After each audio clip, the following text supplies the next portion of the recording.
Cross limited के लिए बहुत सारे क्वेश्चंस आ रहे थे, रीजन आप देख ही सकते हो। बहुत ही इंटरेस्टिंग वीडियो होगा ये, जो लोग नए हैं खासकर उनके लिए। फाइनेंशियल्स बहुत अच्छे हैं, प्रोमोटर्स की होल्डिंग बहुत अच्छी है, कर्जा भी कंट्रोल में है, छोटी कंपनी है, बहुत बड़ी हो सकती है क्योंकि जिस इंडस्ट्री में ये काम करती है आप यहाँ पे देख सकते हो।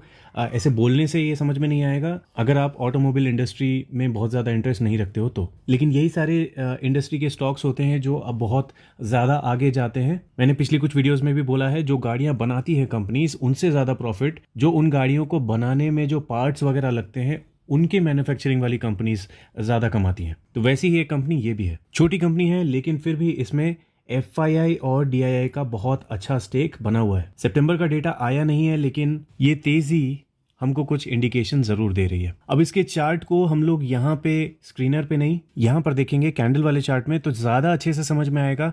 अभी मुझे इस चैनल पे किसी ने इसके बारे में पूछा नहीं तो मैं इसे ट्रैक नहीं कर पाया। अदरवाइज मैं हो सकता है इस स्टॉक में यहाँ पे एंट्री करता, 100% एंट्री करता। कहाँ पे?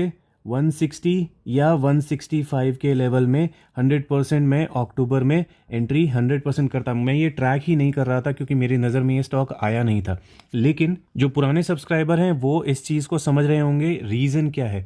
देखिए, स्टॉक अगर अच्छा हो, इंडस्ट्री अच्छी हो, काम समझ में आता हो, तो इस तरह से जब भी कोई स्टॉक लोअर बॉलिंजर पे इतना ज़्यादा टच करता है, फिर उसके बाद 3-4 दिन सपोर्ट मेंटेन करता है, FII DII की होल्डिंग अच्छी दिख रही होती है, तो कॉन्फिडेंस बिल्ड होता है। मैं इसी तरह से इन्वेस्टमेंट करता हूँ, लोअर बॉलिंजर के पास में अच्छे स्टॉक्स लेता हूँ। अभी के टाइम पे देखेंगे ये अपर बॉलिंजर के पास है, तो हो सकता है कि अगले 1-2 दिन ये थोड़ा थोड़ा चले या फिर थोड़ा बहुत गिर के फिर ज़्यादा चले। ऐसे ही कुछ कंडीशन होते हैं, 2-3 कंडीशंस होते हैं। देखिए, यहाँ से अब जैसे ये अपर बॉलिंजर के पास है तो बिल्कुल फाड़ के बाहर अगर जाता है, रेयर केसेस में बाहर भी चले जाते हैं, तो उसमें फिर अगले दिन बहुत तेजी से वापस भी आना पड़ता है।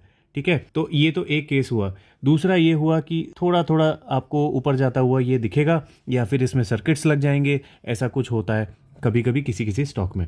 तीसरा होता है कि ये शायद सेम रेंज में कुछ टाइम ऐसे चले, नीचे ना गिरे, बस सेम रेंज में चले और फिर अचानक से ऊपर जाए। ये हो गया तीसरा। और चौथा जो मोस्ट कॉमन है कि यहाँ से ये थोड़ा गिरेगा, अपने 20 डेज़ के मूविंग एवरेज के पास या फिर 10 डेज़ के मूविंग एवरेज के पास आएगा, फिर वहाँ से फिर पलटेगा, फिर वापस आएगा।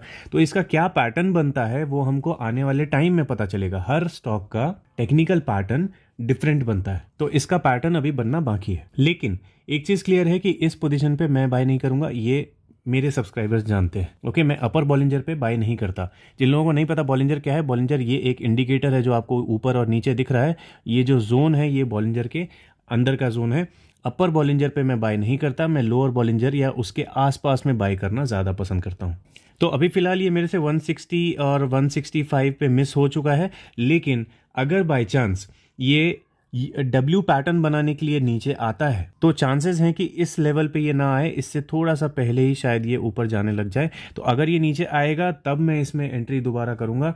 अभी मेरे से मिस हो गया है तो मैं इसे जाने दूंगा। स्विंग ट्रेडर्स की स्ट्रैटेजी थोड़ी डिफरेंट हो सकती है, मोमेंटम वालों की स्ट्रैटेजी भी थोड़ी डिफरेंट हो सकती है। मैं बात करता हूं हर वीडियो में सिर्फ लॉन्ग टर्म इन्वेस्टमेंट के बारे में। ठीक है, अगर आप भी इस स्टॉक को ट्रैक कर रहे थे तो कमेंट सेक्शन में लिख के जरूर बताना।